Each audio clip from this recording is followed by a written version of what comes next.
Cinema పరిశ్రమలోకి ఇప్పటివరకు అనేక మంది నటీనటులు, నటీమణులు వచ్చారు, వెళ్ళారు. అయితే వారిలో కొందరు సక్సెస్ కానప్పటికీ కూడా మరికొందరు మంచి సక్సెస్‌ని సాధించి తమ ఆకట్టుకునే అందం, అభినయంతో సినీ పరిశ్రమతో పాటు అటు ప్రేక్షకులు, అభిమానుల యొక్క మనసుల్లో చెరగని ముద్ర వేసుకున్నారు. ఆ విధంగా ఇటీవల బాలీవుడ్ చిత్ర పరిశ్రమకి తొలిసారిగా 2013లో వచ్చినటువంటి 'నష' అనేటువంటి సినిమా ద్వారా హీరోయిన్‌గా అనితా జోసెఫ్ అనేటువంటి పాత్రతో ఎంట్రీ ఇచ్చినటువంటి పూనం పాండే, ఆ తర్వాత 'love is poison', 'Adalat', 'Malini and co', 'Aa Gaya hero', 'GST', 'the journey of Karma' వీటితో పాటు పలు టెలివిజన్ షోల్లో కూడా నటించి ఆకట్టుకున్నారు పూనం పాండే.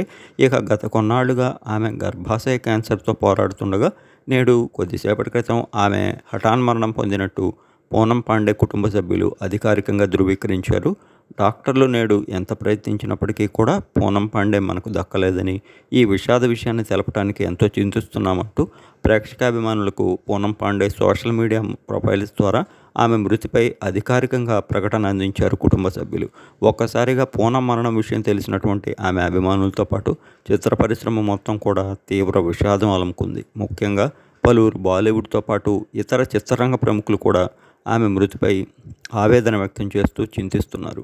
ఆమె పవిత్రాత్మకు శాంతి చేకూరాలని, అలానే ఆ భగవంతుడు వారి కుటుంబ సభ్యులకు ఆత్మస్థైర్యాన్ని అందించాలని కోరుతూ పలువురు పూనం పాండే మృతికి ఘన నివాళులు అర్పిస్తున్నారు. మరోవైపు చిత్ర పరిశ్రమ మొత్తం కూడా పూనం మృతితో విషాద ఛాయలు అలముకున్నాయి. మరి